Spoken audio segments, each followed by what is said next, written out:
It's Owen from Real Social Dynamics. I'm in Seattle today, and what I want to talk to you about is what it takes to learn massive amounts of information. Literally sit there for hours and hours reading books while being easily able to memorize all of it, or to sit in seminar rooms or different learning environments and literally be able to suck this in at a massive rate, and basically be able to do that all the time. I want to combine that with how to get other people to believe in what you have to say, suck them into your opinions, draw them into your world, and how in the same way that you get drawn into, say, a book or into an educational training, you can actually draw other people into your opinions as well. The principle that we're going to call this, I got a little name for it, I call it buy-in, okay? B-U-Y-I-N, buy-in.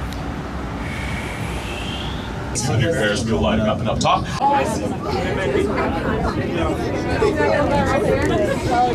I first stumbled onto this concept actually when I was learning about the LA Lakers. I started becoming an LA Lakers fan a couple years ago. And recently they were looking for a new coach. So they were deciding between one coach, Phil Jackson, he'd won 11 rings, and another coach named Mike D'Antoni, who he'd never won any championships.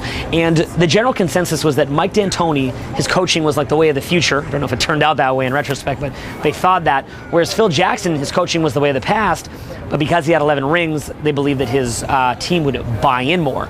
So what's that mean if the Lakers would have bought in more with Phil Jackson?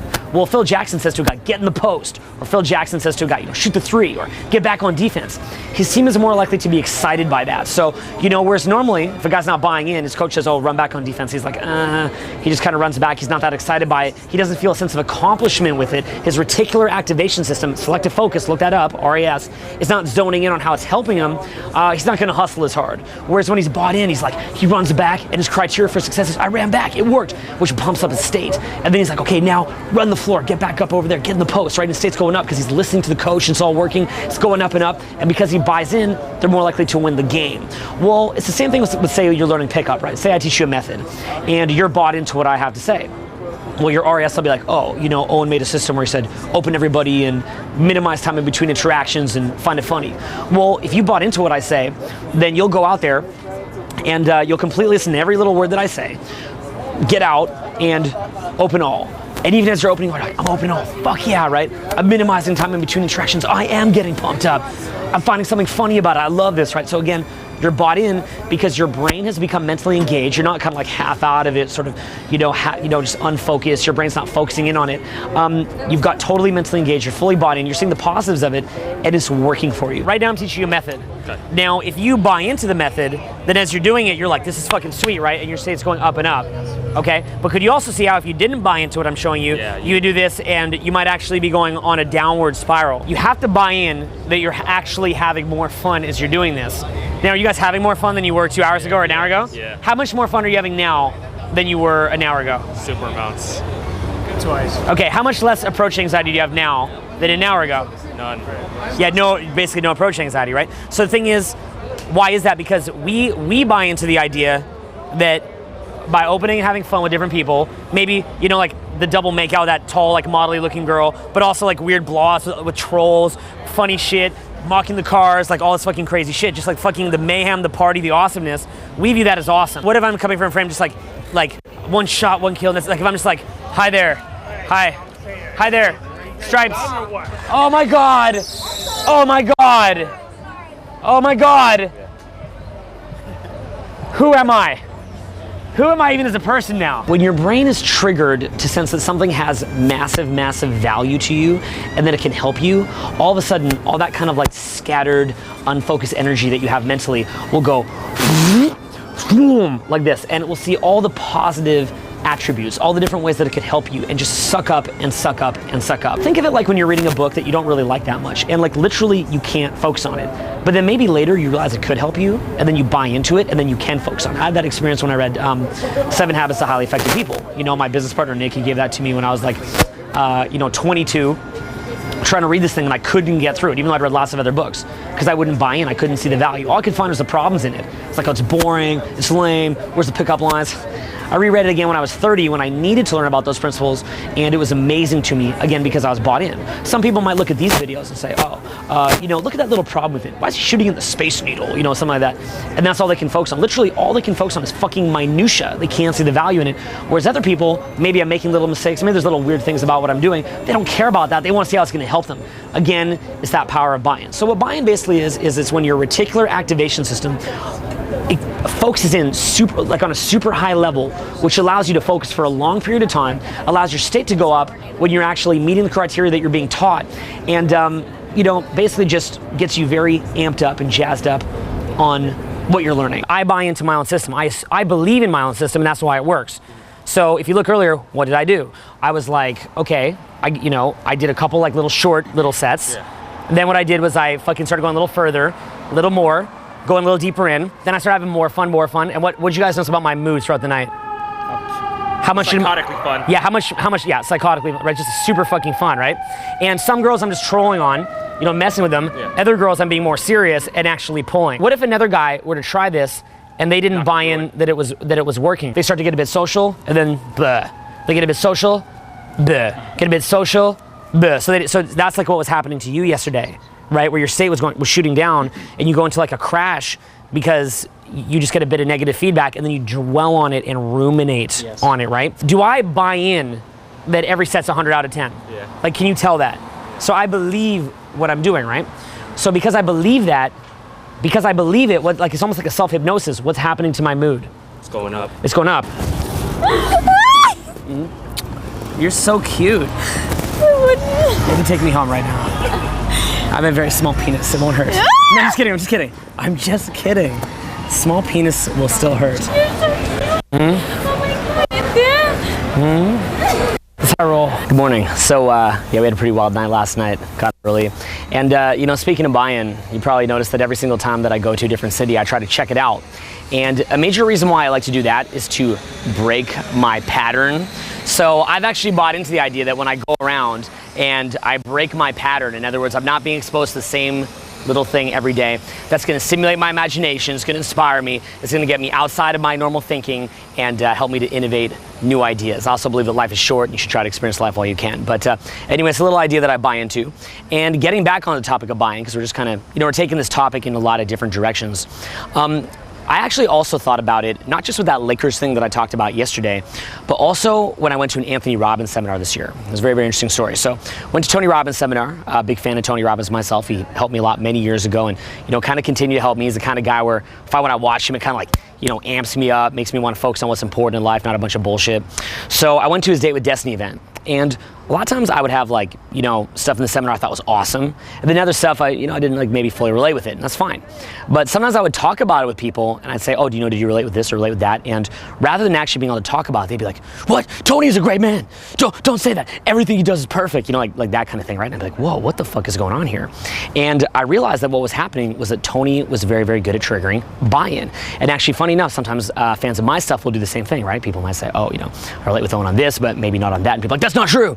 Everything Owen says is true, right? And of course, I'm just a regular guy and a lot of what I say is true, and some of it obviously could just have natural human bias. And what I realized is that the difference between somebody like, say, Tony or myself if I'm doing well, what we're able to do compared to a typical teacher is that a really great teacher is actually able to hold someone's attention for many hours at a time. So Anthony Robbins will literally hold people in there for a week, maybe up to 16 hours a day, have them all pumped up. They're soaking everything in, they're learning everything, they're retaining it, they're actually implementing it after. It's hitting them on a deep level, it's creating transformation. Or say that you bought into my stuff. Well, it's the same kind of thing, right?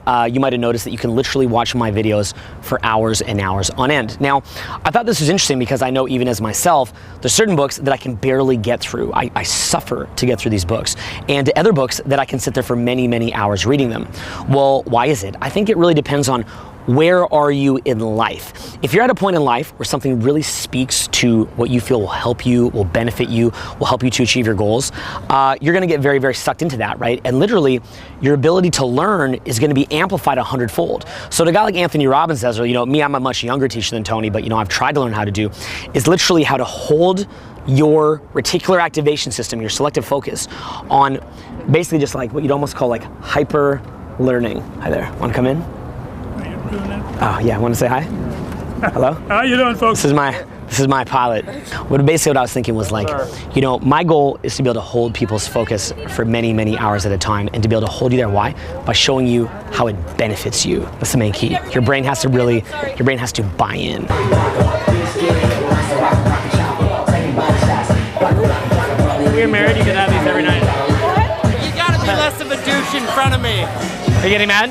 Yeah. Tell me why you're getting mad. Because you're like hilariously offensively douchey. You just gotta cool it. Nope. Hey, nope, be nice. None of that. Be nice. Not to you. You just gotta cool it. You gotta be less of a cunt while you're standing in front of me. Teach me. Well, just stand there and don't be a dick. Teach me. You're doing a really good How do job. I know that you're not being? How do you know I don't think you're being a dick? No, just do it like How do you know I don't think you're being a dick? Just stand still. How do I know I don't think you're being a dick? That's it. No, just So stand it's still. different value systems. No, right? that's true. Because I can tell you to stand still. I am. Hey, you got to stand still. I am. And then now we both have to stand still, kind of express ourselves. But I'm not grabbing strangers and then calling them sluts. Did she have fun? Just saying, calm Did she have down. fun? Not with you. Really? She's gonna regret that tomorrow. Why? Just cool down. Tell me why she's gonna regret it. Cause you're a balding ginger loser that she had to grind with in front of a bar. Okay. So Just relax. okay. So wait. So what you're doing? Look what you're doing. First thing you're doing is you're trying to make it. You're representing that conformist shit where you try to make people who don't look the ideal way socially have a bad time of life, right? No, I just. No, you are, right? Number two, you're trying to say don't go talk to girls who are having fun. No, there's Right? a difference. No, brother. is she smiling? If I got on a video camera right now and we did a video check, would she be smiling and laughing, or would she be frowning? Her and you. Hey, we're friends now. I'm like, hey, we're friends now. No. You should now. Here's what you're gonna do. You're gonna show me how to talk to a girl, and I'm gonna learn from you. I'm gonna be open-minded. No. No, we're gonna be open-minded. Because Okay, people like you, you know what people like you do? You suppress people who do want to go talk to girls, and you fuck up their confidence. And people that are not mentally strong, you fuck them up. Because people have done that to you, right? People have hurt you, so you pass that cycle of pain. We're gonna stop that cycle of pain tonight. What are you talking about? We're gonna stop the cycle of pain tonight. No. We're gonna party. No, We're gonna have fun. And tonight you're gonna get laid for the first time in your life. And it's gonna be amazing with a girl, dude. And it's gonna be awesome. No, here, we can talk about It's gonna be it. awesome. No, we can talk about it. Tell me. What are you gonna do? What are we gonna do? I do pretty well for myself. Really? How do you do it? How do you do it? But I don't find like How do you do it? Where do you meet girls? anywhere you want to meet Like, girls. tell me how. Do you go to them in the mall? No, you don't. You go to them in the Starbucks, the library, No, you in don't. the street. You don't have to approach anybody anywhere. How like do that. you meet girls? Tell me. Very, very easily. Tell me how. I want to You learn. just smile at a stranger and you see if it works. But like, So wait, you just go up and you're like this. Watch. I'm gonna practice. You walk up, you're like, wait. Here, watch. Hey. I tried. The smile. no, see, you just seem like you're being really cunty. I know. You Show me. should just not be. Just like this, like this. No, I'm gonna let you wear your cool shirt and shit. Just Dude, don't mean me. That's sarcastic. Those No, kind of I am. sarcastic remarks are aimed at weak-minded people to lower their emotions, like, and then they doubt their shirt, right? see, I wouldn't call me weak-minded. I do really well for No. myself. You assume you do that kind of stuff on other weak-minded people, No, I don't. Right? I don't talk to weak-minded people. because see, I know people who, if you said that to them, would be crushed. You fuck people's heads up. Oh no. Yes, you do. You fuck people's heads I don't up. want to crush your head. I just No, don't. you do. You call me a balding ginger. You call me a douche. Well, I kept You told me to being stay really still. rude. You're an asshole. Dude, No, it's cool. Dude, wait, come back, asshole! Come back, asshole! You good? Have you ever kissed a girl before? Of course, I kiss girls all the time. We're gonna kiss a girl right now. Slut, do it. I love you. On me. Make her do it on me.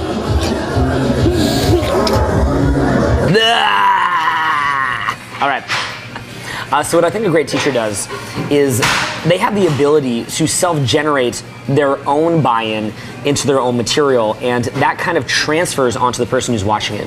So for example, whenever I do a video, one of the really good secrets that I use, I think to make the video as captivating as I'm able to make it, is I'll talk about topics that I'm very, very interested at the time. This probably sounds kind of funny to you, but basically what I'll do is I'll go do, say, a boot camp, and I'll be teaching it to somebody who might have a specific sticking point, and I then find a solution for that sticking point, and I see how beneficial it is to that person.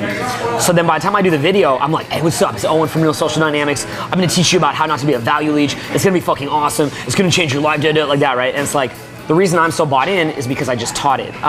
So one of the reasons why I love to put out a lot of material is because whenever I've got that nice fresh buy-in to something and I'm amped up, I know that if I make a video, you as the viewer, you have a higher chance of being bought into that.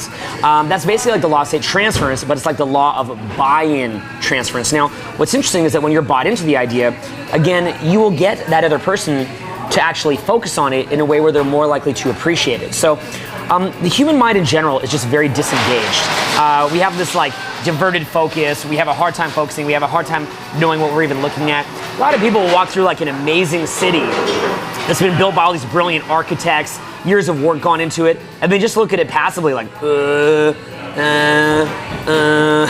you know, right? Like they have no appreciation for it. Well, when somebody is actually, you know, say taking you on a tour of a city, and they love that city and they're super amped up about it, they're like, this is my favorite sunset, and this is my favorite building, and this is an architectural masterpiece that I just cry when I look at it. And you look at it and you're like, oh my God, look at it.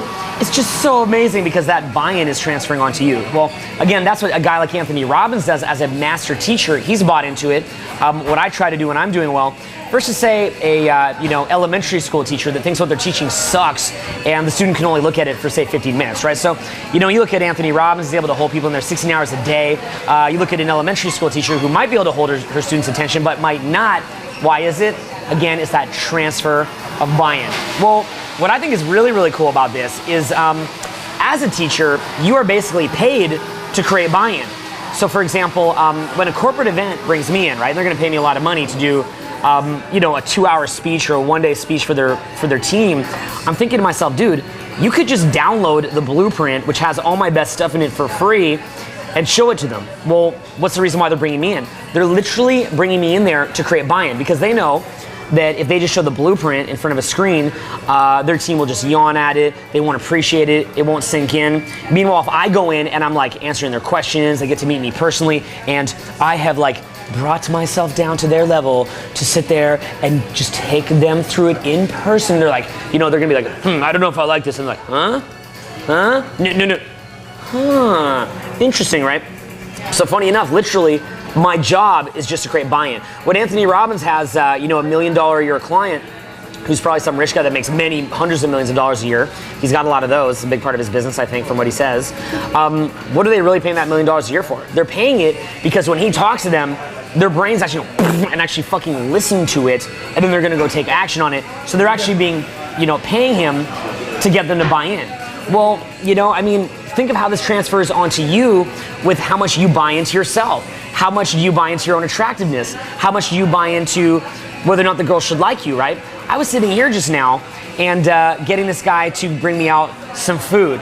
And he was so excited by the food that it made me want to eat it. I'm obsessed with it. How much do you like it? I don't know. I want to go back there and eat it right now. Really? Yeah. Even though you work here?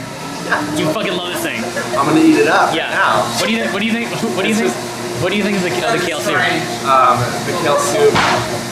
Is it on that level for you as well? It's on that level. It's just like melting your mouth, like creamy. Yeah. I'm just like, my mouth is watering right now. Yeah. I'm just freaking out. Yeah. I want the. How does it make you feel when you think about it? You like it, right? I like it. Yeah. I'm gonna run out of this place. Yeah. Okay. Nice. Okay.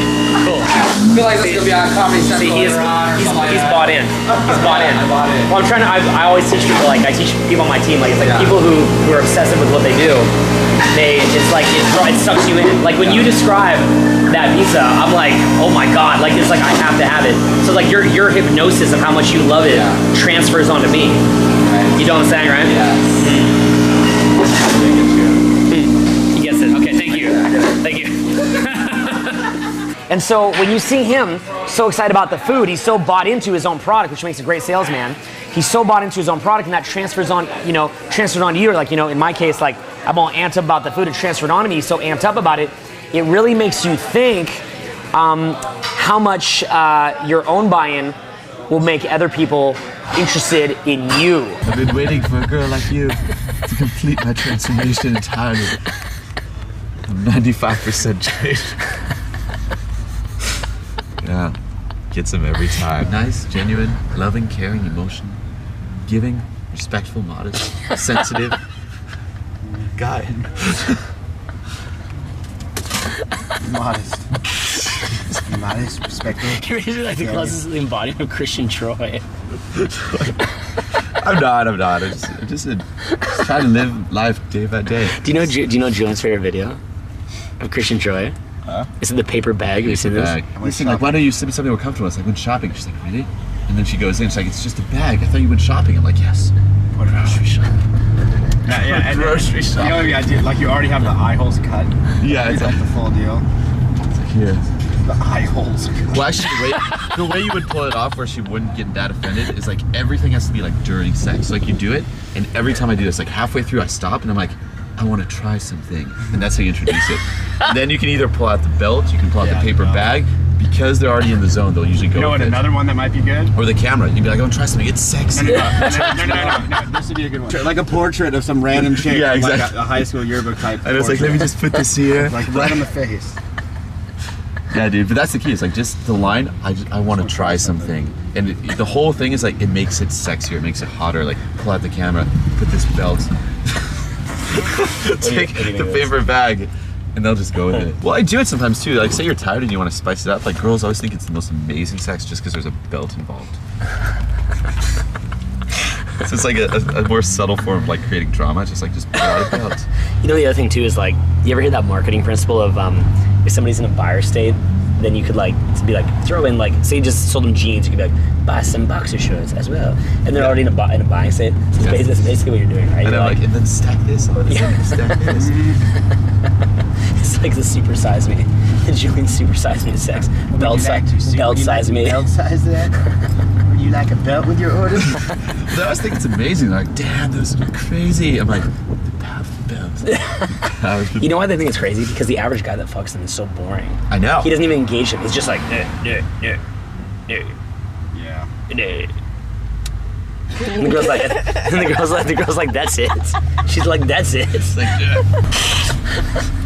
That'll be like my mission statement. I'll be, yes, but I provided necessary service for society. All right, so we're going to review why buying is so important, talk about the different magic spells that master teachers put on you to help you learn, and then I'm going to talk about why myself trying to become a master student, actually I don't really require it. That way you can open yourself up to learning more as well. Okay, so like I said, buy-in is basically when something causes your brain to acknowledge the value in what you're learning. It gets your reticular activation focused on the valuable attributes of it. You're screening out any bullshit in it and you're focusing on how it's actually helping you. It's almost like being Neo in the Matrix. The thing plugs in like that, right? You're soaking it up, you're learning super fast, and you can really see this in a room where a teacher's spinning the magic because the students have this look on their face like this. It's a lot like when you're doing well with girls and they just kind of look at you like deer in the headlights. The students are doing that as well.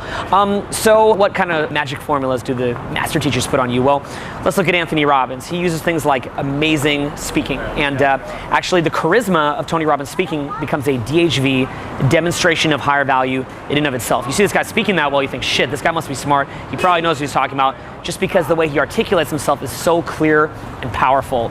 Beyond that, you see him having these huge crowds, right? And a huge crowd, of course, increases buy-in. You see celebrity endorsements increasing buy-in. I think more, though, than anything with Anthony Robbins is the fact that he looks super fucking human. It's like having a space alien telling you that you should be motivated and become successful. It's like, you should become successful because I'm from fucking space. And I don't know, I've just always thought that was an amazing quality that he has. He knows that he has it and he uses it to his advantage, makes him a master teacher. In my case, I'll play up the balding ginger thing. I'm a short balding ginger and I can still pimp it, right? And you'll see videos of me out pimping it, or you'll come out with me into the field and I'll do these crazy demonstrations. You see me doing that, or maybe I'll even pull a girl with you. You see that and you go, oh shit, this is probably valuable. I want to learn it. Beyond that, I guess the other sort of magic spell that I weave is I live the lifestyle that I teach so congruently. So as I encounter different challenges teachers, as far as like the lifestyle that I'm trying to live, I can spit your problems back at you and articulate your problems better than you can even explain them yourself. This gives the vibe of me being almost psychic, like how the fuck is this guy in my head? How does he understand all my problems better than I do? Well, it's because I live it. So again, these are different techniques, different spells that a master teacher will put onto you to get you to buy in. They're trying to help you, they're trying to hold your attention for many hours, getting you to go deep, getting you to change, transform, to improve your life. And this is basically how a master teacher does it. Okay, well, what about being a master student? It's cool to understand the tactics and techniques of a master teacher. What does it mean to be a master student? Well, for me, I don't want to have to rely on a teacher being good at creating buy-in to get me to pay attention. Because yes, a master teacher understands how to create buy-in, but what if there's a guy that has something really good to teach and he's not good at creating buy-in, but you want to learn it anyway? Well, what I did was, I kind of reflected on the different beliefs that I've had throughout my life and what's allowed me to just learn from anybody. And I thought it'd be kind of funny to talk about because it looks like we're in front of a troll right now. So say you hit some conflicting belief, it fucks you up. It's almost like a little troll in your head saying, don't listen to this, oh my God, right? And how is it that I get over that? Well, there's a couple different things. First of all, I realized the following. Number one, it's easy to sit in the back of the room mocking something than it is to really give it a chance or try it. Human nature is to avoid work. Human nature is to be lazy. Human nature is not to open ourselves up to new ideas because it makes us less confident in our existing beliefs and in our existing course of behavior. So one thing that I know is I've seen so many people that I consider to be complete fucking idiots, to be honest, fucking their lives up by sitting in the back of the room going, I'm so above this, da-da-da, and the stuff that I know is amazing. So seeing other people doing that, I've realized I don't want to be that guy. I don't want to be that guy that lays in the back of the room mocking other shit without giving it a real try. So that's my first belief. Belief number two is I'm secure enough in my own identity and my own sense of reality that I don't mind going with the flow. So for me, for example, when I'm trying to teach somebody something, I'm trying to get them to buy in, and they're like, like this. To me, it's almost like as if I was at the strip club and I've got like 3 strippers like fucking dancing all sexy, putting their tits in my face, trying to get me to get an erection. And I'm like, no, I'm not getting an erection. Fuck you. You can't trick me into getting an erection. It's like, dude, chill. Just go with the experience. If my girlfriend's like up in my ear like, daddy, fuck me, baby. I'm like, I'm not your dad. What the fuck are you trying to do to me, bitch? You know what I'm saying? It's like, no, just go with it, okay? Enjoy the smell. It's like, okay, so she gets you all horny, right? She gets you moaning, she gets you having fun. That's okay, it's fine, because she's just trying to create the spell to get you to enjoy the experience. It's really just a teacher trying to get you to enjoy the experience, right? So for me, I'm willing to go with it, to try it on, almost like a cartoon universe. I'm willing to try on almost any new belief. I was out with Julian the other night, and he had some very, very strange ways that he'd open girls. And I remember like one of his openers is he just walks up to girls and goes, ooh, ooh. And then he goes, a little too blue, as far as like, her shirt or something, say she has a blue shirt. And I was like, dude, I want to try this, but tell me about the beliefs. I want to really try this. I thought it was weird. It actually went against my beliefs to walk up to girls and do that. He said, look, think of it like the girls like on the schoolyard playground, right? And you're just having fun with her. You're messing with her like a kid from school. He's like, now give it a try. I went and tried it. It became like my new favorite opener for the night. Why? Because I'm not like, no, I don't believe in that. That can't align with my current reality. I can't try that. I tried it. A lot of girls actually liked it. They had fun with it. And just by me being open-minded, secure enough in my own reality to try something new, I gained something that night. So again, be secure in yourself. Next up, and this is probably the biggest one. I love to take action. So step 3, I love taking action. So see, for me, I'm taking so much action that anytime I can try on some new belief, it's just fun for me. I'm always going out, I'm always trying out new pickup ideas, new pickup theories. I'm always trying to improve my work, improve my success. So why not try new stuff, right? See, people who aren't taking action are afraid to buy into something because they just want to be lazy, But if you've got a lot of momentum with taking action in general, you're not going to be afraid to just try out a new belief, test it out, play with it, because you're taking tons of action anyway, and if nothing else, you'll learn something. Number 4. If for no other reason than for the joy of understanding people's viewpoints, I thoroughly enjoy testing new things out. So, in other words, think of it like if you're a Christian and you want to read like the Quran, or you want to read, the Bhagavad Gita or something like that. Now, a lot of Christians might have a problem with reading the Bhagavad Gita or the Quran because they say, well, that goes against my beliefs. If you're firm in your beliefs, why not be confident to check out the beliefs of other people? But more importantly, why not take a curiosity about the world to see what other people believe? So I'm very, very curious just to see what other people think, Like I was sitting here and there was this quasi-homeless guy just sitting there talking to me. And he was telling me all about his opinions, different things, had many different opinions. And literally I sat there in fascination just out of curiosity for how his mind works. I feel like when I can understand what other people believe, maybe I can get deeper into the source of my own beliefs and improve my own beliefs. So I like to do it just for fun. I'm just curious what other people think. Last up, very, very key, I'm willing to learn from people who have worse results than I do. I think a lot of people, if they learn off of somebody, it would almost be like they have to admit that that person's better than them, and then it would lower their sense of being a winner. So, you know, I'll go out with guys that aren't as good at game as I am. I'll go out with guys that make less money than me, that aren't as successful or motivated as me, and I still want to hear the beliefs. And the reason why is I don't want to limit myself to only people who are more successful than me. It doesn't mean that I have to play at a lower level that I'm playing at, but rather that I can learn from everybody. There's always something to learn from anybody. Take a curiosity about life and try different stuff out. Be open-minded to it. Be genuinely open-minded, and that's how you become a master student. Did you want to say hi for the video? For the video? For what? It's just like a video about different people's beliefs. So I mentioned I just talked to a guy with different beliefs. Let me do this video for this guy real quick. Just like 2 seconds. Just say hi. Hello. I represent Buddhism, the real thing, not the things that monks and the Dalai Lama represents, but the real deal. Interesting. You know, cool. Non-political. Nice. Good to meet you. Yeah. See you later, man. Sweet. Peace. Just tell me his opinions. Doesn't have to be the same as mine, but I'll give it a chance. Why not? We're gonna wrap up by talking about who the single most important person who you ever buy into will be. And that is you, yourself. In hypnosis, they say that if you want to hypnotize someone else, you have to go first. And the reason why they say that is because people are always feeding off of each other. So, when you believe in your own sexuality, you have to buy into it first. When you believe in the interestingness of your own stories, you have to buy into it first. When you believe that, you know, if you want to believe in whether or not what you have to say is funny, you have to buy into it first. Do you believe you're a great boyfriend? Do you believe you're a great lover in the bedroom? Do you believe that girls should be with other girls? Do you believe that girls should be sexual and hook up with guys they just met because they're fun and they're adventurous and you fucking love girls like that? What do you believe, right? Well, I know for myself, I will take pride in just sitting there getting people to listen for hours and hours to what I have to say. I could talk about my drive up the fucking street, talking about the little details of it, suck them in, because I've bought into it. I can actually self-generate my own buy-in. I just feel that good feeling about what I'm saying in my own body, and boom, you buy into it too. Likewise, when I'm in bed, I know how to really get into it. I know how to really fucking sell it. I buy into the fact it's fucking sexy, it's hot, the way I'm doing is fucking hot, I'm good, my cock is fucking amazing, I'm fucking hot, all that kind of shit. I believe I'm a great boyfriend. I believe that what I have to offer to the right girl is gonna be fucking amazing. I believe that girls should be with other girls should be adventurous, girls should be fun. I want them to buy in. I believe it. Why? Because it's my truth, it's my reality. And by me buying into it, other people are more likely to buy into it as well. Not everybody, but the people who matter will buy into it as well. Well, that being the case, when you see the importance of buy-in, we've talked about it as far as like learning, we've talked about as far as being a master student, master teacher, all these different things. Ask yourself, do I buy into my own attractiveness? Do I buy into my own humor? Do I buy into my own stories? Ask yourself this, because remember, ultimately, you have to go first.